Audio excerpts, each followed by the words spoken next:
Welcome to Sleepy History. Get smart, get sleepy. Today we dive into one of history's most infamous figures, Joseph Stalin. Joseph Stalin's life is one of the most extraordinary and turbulent stories of the 20th century. Born into poverty in the small Georgian town of Gori on December 18, 1878, he rose to become a towering figure in global politics, ruling the Soviet Union with an iron grip for nearly 3 decades. His ascent to power, ruthless political purges, and role in shaping both World War II and the Cold War left a mark on history that continues to provoke debate. The story of Stalin's life is not only one of a man who wielded enormous power, but also of an era of brutality, transformation, and survival in the face of unimaginable adversity. Born Joseph Vissarionis Yugashvili, Stalin came from a deeply impoverished family. His father, Vissarion Jugashvili, was a cobbler, and his mother, Ketivan Galadze, worked as a laundress. His father was frequently drunk and abusive, which forced Stalin's mother to raise him mostly on her own.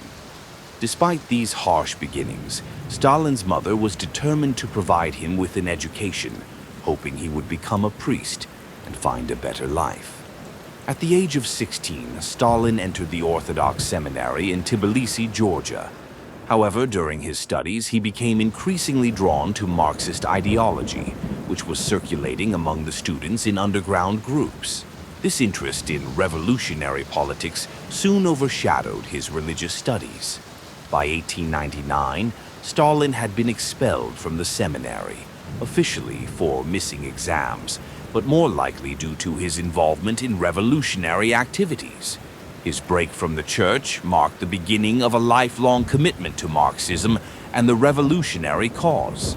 For the next several years, Stalin operated as a revolutionary in the Caucasus, organizing strikes, distributing illegal literature, and engaging in acts of robbery to fund the Bolshevik cause.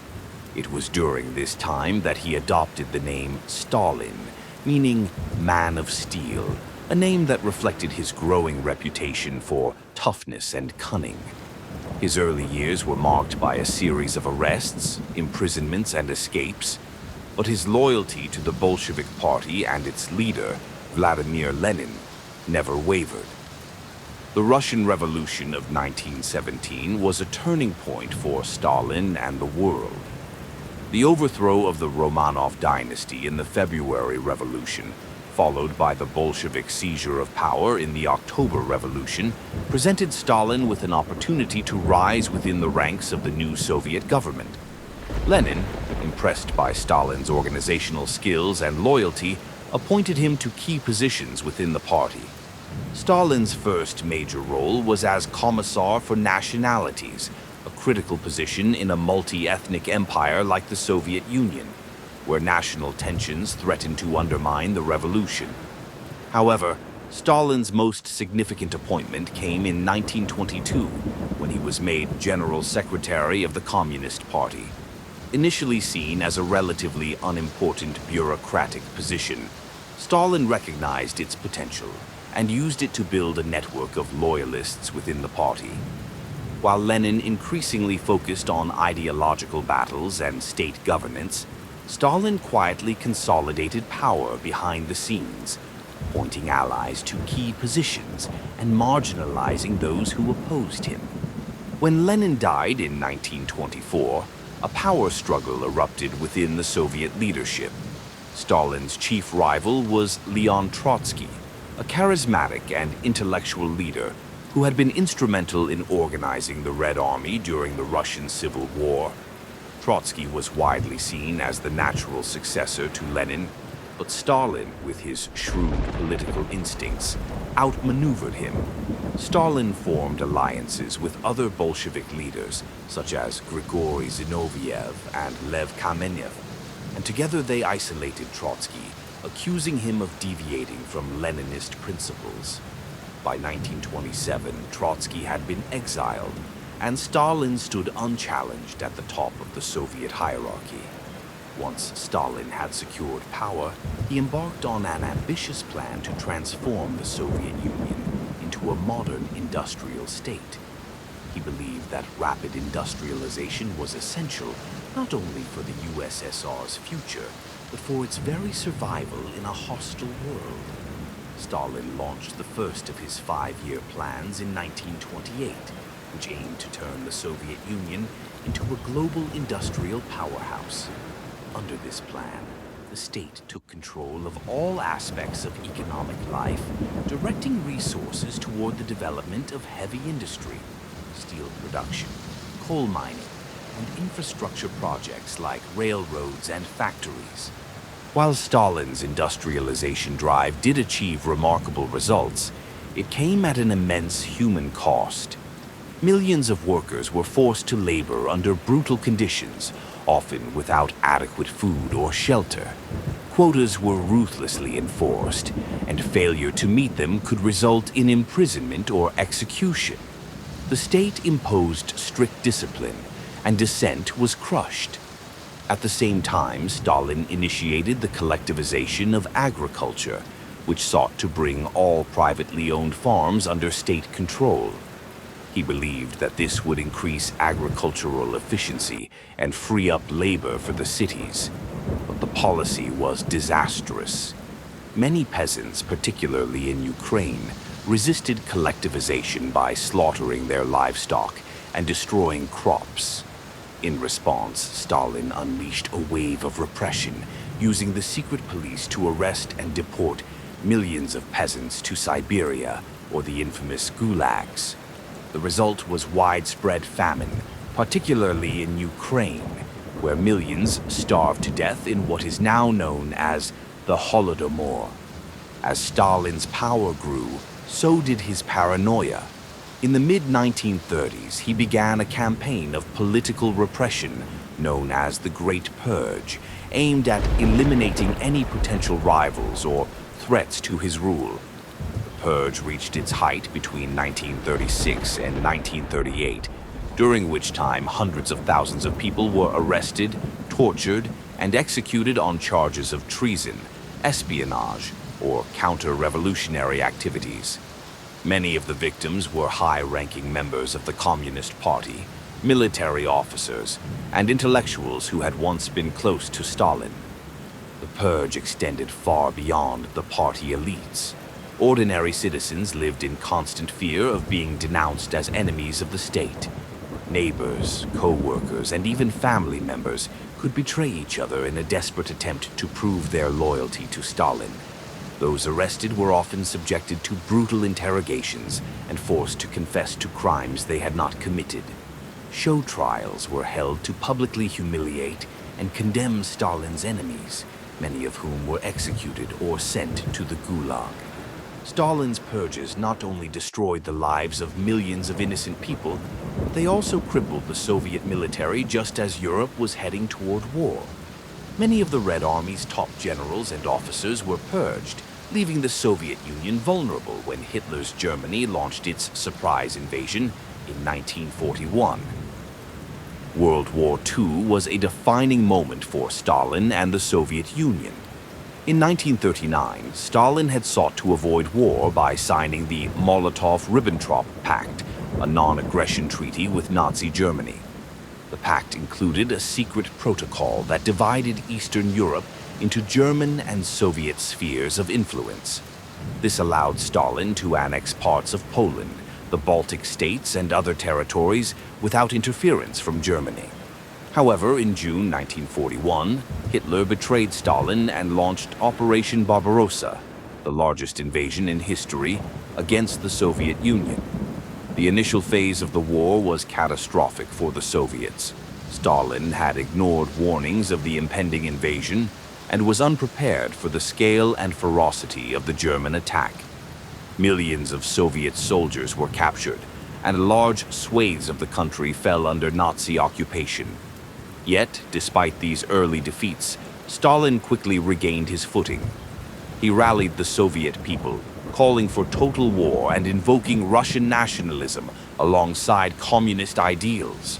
Under his leadership, The Red Army fought a series of brutal battles, culminating in the Battle of Stalingrad in 1942-43, one of the bloodiest confrontations in human history.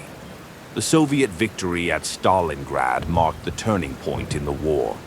From that point onward, the Red Army began to push the Germans back, recapturing lost territory and eventually advancing all the way to Berlin.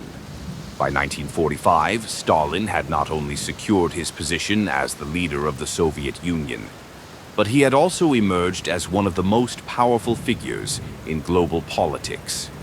At the Yalta Conference, Stalin met with British Prime Minister Winston Churchill and US President Franklin D. Roosevelt to shape the post-war world, dividing Europe into spheres of influence that would set the stage for the Cold War.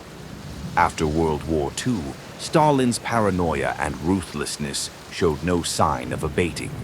He continued to tighten his grip on power, launching new purges against perceived enemies, including Jewish intellectuals, former war heroes, and even members of his inner circle. The Soviet Union emerged from the war as a superpower, but it was also deeply scarred. Millions of lives had been lost, cities were in ruins, and the country faced the monumental task of reconstruction. Stalin's final years were marked by increasing isolation. His health began to deteriorate, and he became even more suspicious of those around him. On March 5, 1953, Stalin died of a stroke, leaving behind a Soviet Union that had been transformed under his rule. The country he had led was a global superpower, but it was also a land of deep suffering and fear, where millions had died as a result of his policies. In the years following his death, Stalin's successors, particularly Nikita Khrushchev, denounced his rule and sought to distance themselves from his legacy. The de-Stalinization campaign, initiated by Khrushchev in 1956, revealed the full extent of Stalin's purges and atrocities, shocking the Soviet public and the world. Joseph Stalin's legacy remains a subject of intense debate. Some view him as a leader who modernized the Soviet Union, transformed it into a superpower, and played a crucial role in defeating Nazi Germany. Others see him as a brutal tyrant responsible for the deaths of millions through famine, purges, and repression. His reign reshaped not only the Soviet Union but the entire world, as the ideological struggle between communism and capitalism that followed his rule dominated much of the 20th century. Stalin's name remains synonymous with totalitarianism, and the shadows of his actions still loom over Russia and the former Soviet republics. His life story, filled with contradictions of idealism, brutality, and survival, reflects the complexities of the era he shaped, a time of revolution, war, and the construction of a new world order. Stalin's life was a relentless pursuit of power, and in achieving it, he altered the course of history in ways that still reverberate today. Now that we understand more about Stalin, let's take a look at the chronological order of Soviet Russia. In the early 1900s, Russia was an agrarian empire ruled by Tsar Nicholas II. The country was marked by extreme inequality, with a small aristocracy controlling vast amounts of land, while the majority of the population, peasants and industrial workers, lived in poverty. Social unrest was widespread, as rapid industrialization had created harsh working conditions, urban overcrowding, and a lack of political representation. The autocratic regime of the Romanovs resisted meaningful reforms, relying on repression to maintain control. The Revolution of 1905 and early reforms. Discontent came to a head after Russia's defeat in the Russo-Japanese War, 1904-1905, which exposed the inefficiency and corruption of the imperial government. The war led to a major economic crisis, and in January 1905, the situation boiled over into the Revolution of 1905, sparked by Bloody Sunday, when peaceful protesters marching to present a petition to the Tsar in St. Petersburg were shot by government troops. The 1905 revolution forced Tsar Nicholas II to introduce some reforms. In response to widespread protests, strikes, and mutinies, he issued the October Manifesto, which promised the establishment of a Duma, parliament, and some civil liberties. However, these reforms were limited. While the Duma was created, it had very little real power, and the Tsar retained his autocratic authority. The disillusionment with these half-hearted reforms laid the groundwork for further unrest in the coming years. World War I and the February Revolution, 1917. The outbreak of World War I in 1914 exacerbated Russia's problems. The country was unprepared for the demands of a modern war, and its poorly equipped and led army suffered disastrous defeats at the hands of the Germans. The war strained the economy, leading to severe food shortages and inflation. By 1917, the Russian people were exhausted by the war and the continuing hardships at home, including hunger, inflation, and strikes in major cities. In March 1917, February by the Julian calendar, which Russia used at the time, a series of strikes and demonstrations in Petrograd, St. Petersburg, led to the abdication of Tsar Nicholas II. This event, known as the February Revolution, ended over 3 centuries of Romanov rule and led to the formation of a provisional government. However, the provisional government, led by Alexander Kerensky, failed to pull Russia out of the war or address land reform and the economic crisis. It was unpopular with the radical working class and soldiers, who increasingly turned to the Bolsheviks, a Marxist revolutionary group. The October Revolution and the rise of the Bolsheviks. In October 1917, November in the Gregorian calendar, the Bolsheviks, under the leadership of Vladimir Lenin, staged a coup against the provisional government. This event, known as the October Revolution, marked the beginning of Soviet rule. Lenin's slogans of peace, land, and bread resonated with war-weary soldiers, peasants longing for land reform, and workers frustrated by economic hardship. The Bolsheviks quickly seized control of key institutions in Petrograd and declared the creation of a government of Soviets, workers' councils.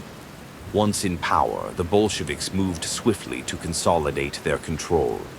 Lenin signed the Treaty of Brest-Litovsk in March 1918, pulling Russia out of World War I, but at the cost of significant territorial concessions to Germany.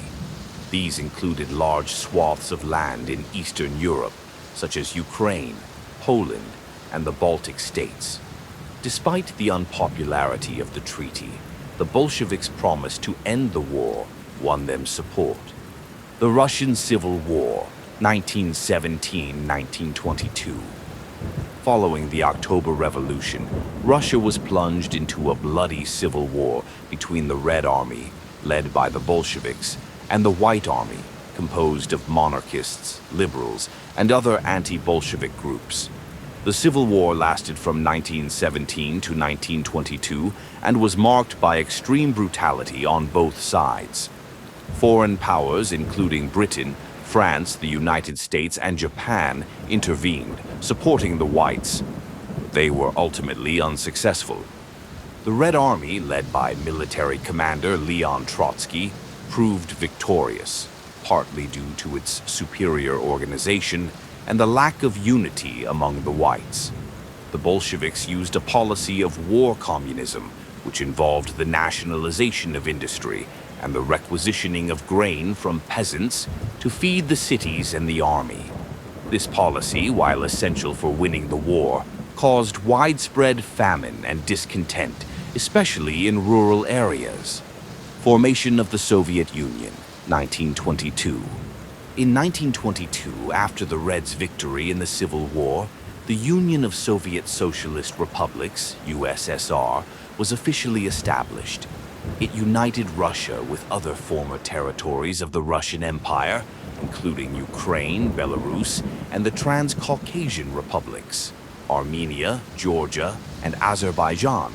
under a single federal structure governed by the Communist Party. The USSR was founded on Marxist-Leninist principles, with the state controlling the means of production and a commitment to building a classless society.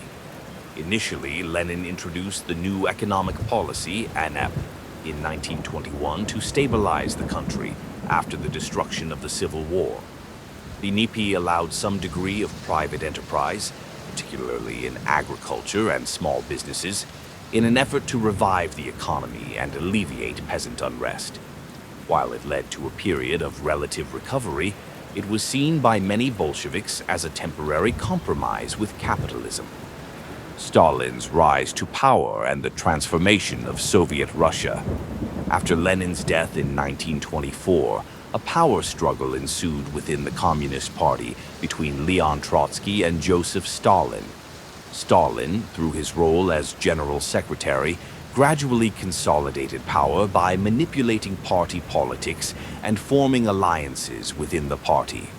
By the late 1920s, Stalin had emerged as the undisputed leader of the Soviet Union, and Trotsky was exiled. Once in power, Stalin ended the NEP and embarked on a radical transformation of the Soviet economy and society.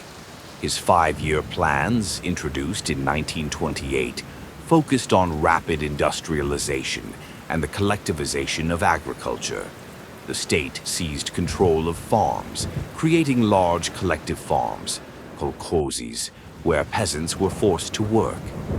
Resistance to collectivization was widespread, especially among wealthier peasants, known as kulaks, who were targeted in brutal campaigns of repression, deportation, and execution.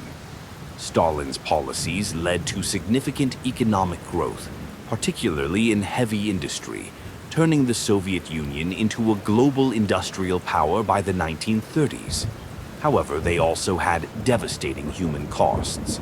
The forced collectivization of agriculture contributed to the Holodomor, a man-made famine in Ukraine between 1932 and 1933, which resulted in the deaths of millions.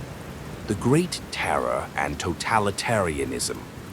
Stalin's regime was characterized by intense political repression. During the Great Purge, 1936-1938, Stalin systematically eliminated perceived enemies within the Communist Party, the military, and broader society. Hundreds of thousands were executed, and millions more were sent to the gulags, a system of labor camps where prisoners were subjected to brutal conditions. The purges also decimated the leadership of the Red Army, leaving it weakened on the eve of World War II. Stalin's rule was marked by the creation of a totalitarian state where the Communist Party controlled all aspects of life.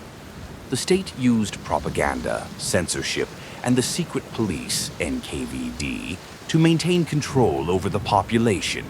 Dissent was ruthlessly crushed, and the cult of personality surrounding Stalin grew, portraying him as the infallible leader of the Soviet people. World War II and the Soviet Union as a superpower. In 1939, Stalin signed a non-aggression pact with Nazi Germany, the Molotov-Ribbentrop Pact, which allowed the Soviet Union to annex parts of Eastern Europe, including eastern Poland, the Baltic states, and parts of Finland. However, in 1941, Hitler broke the pact by launching Operation Barbarossa, a massive invasion of the Soviet Union. The Soviet Union suffered catastrophic losses in the early stages of the war, but it eventually turned the tide with key victories, such as the Battle of Stalingrad, 1942-1943.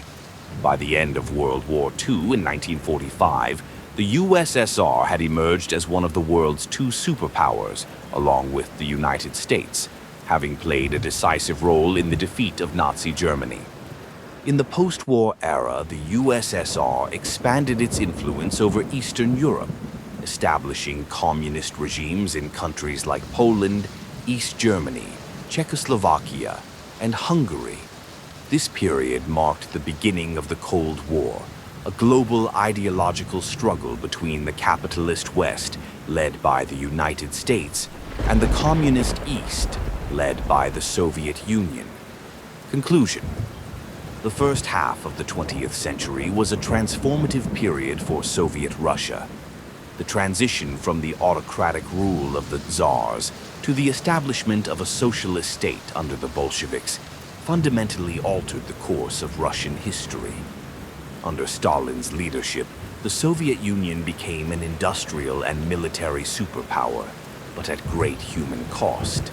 The policies of collectivization, political repression, and the purges left a legacy of suffering that would shape Soviet society for decades to come. Thanks for listening to Sleep History. Sleep well, friends.